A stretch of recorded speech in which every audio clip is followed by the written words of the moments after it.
Hello guys, what is up Electronic Nation? It's Electronic Leader, and this video is going to be a tutorial on how to use Dengar, because Dengar can be a very interesting character to use if you guys know how to use Dengar, right?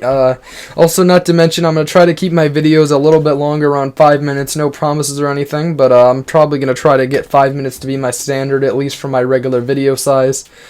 But I don't know, anyways, that might work pretty good. I'm not really sure if that's going to go very well for the situation itself, but anyways, Dengar is a pretty good character for you people who are wondering. Dengar is actually very powerful and very underestimated compared to a lot of them, because most people just use Luke and Vader and characters like, well, not really Luke and Vader, but other characters now. I mean, it's all about the new characters, and they're not quite as good as Dengar, to be real. The new DLC from Rogue One ain't quite as good as the characters from Bespin, if you guys know how to use them right.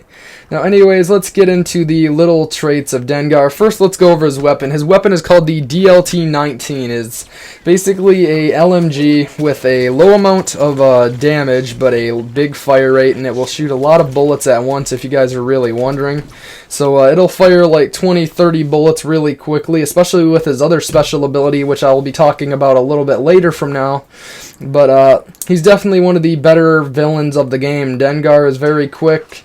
If you know, I mean, he basically can jump like a regular character. He's very quick, and there's a lot of abilities that he can use, and he's very agile, basically. So Dengar is a lot better than a lot of the other villains for blasters, anyway.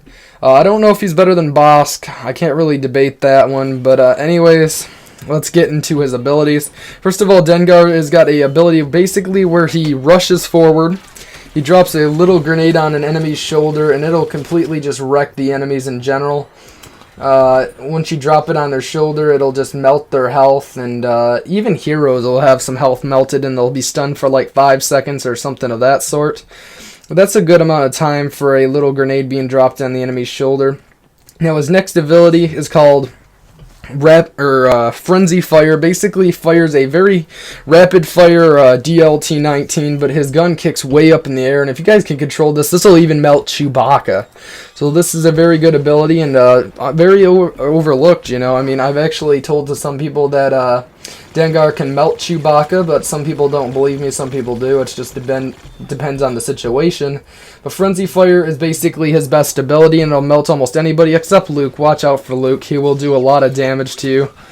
Which, also, I want to mention something about why I'm actually playing heroes versus villains in this video.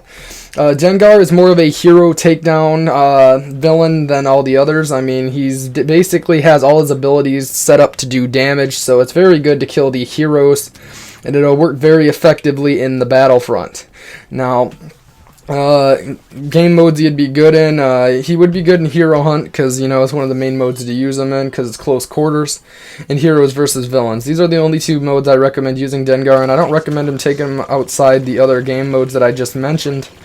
Now, anyways, basically, he's very effective in heroes versus villains, and if you're a big heroes versus villains player, play him a lot. As you can see in this gameplay, I chose to play heroes versus villains over Hero Hunt today. Now, that's just because of his effectiveness and all that other sort of stuff, but he definitely can be very useful for this game mode.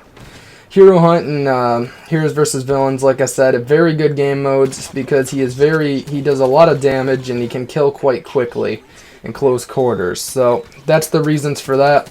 Now next, let's move on to his next ability, which basically he runs up to the enemy and whacks them with his gun. Now, you might not assume that this ability is going to do a lot of damage, but this ability can do about, I think, 20 damage, if I'm correct, which is pretty ridiculous. It's about the same amount as Darth Vader's saber throw. When you combo that with the grenade on the shoulder, that will do even more damage. So the way I recommend using Dengar is rushing in really quickly. Do not sit back when you're using Dengar, because Dengar is a very powerful villain, and he's very good for up close and rushing. Rush with Dengar, do not sit back, otherwise you'll die, because his gun is very close quarters and you gotta keep using that. Next, let's move on to his trait. His trait basically increases his armor by 20 to 30% depending on the situation itself. And mainly, this is how to use Dengar. You always gotta watch the narrow corridors and stuff like that with him, and that's how to get a lot of kills. I've even gotten 10 pieces with him. So his trait increases his armor per time, but this is mainly how to use Dengar. Very effective against heroes and everything of that sort. So if you guys haven't used Dengar already, I definitely recommend trying him out if you haven't.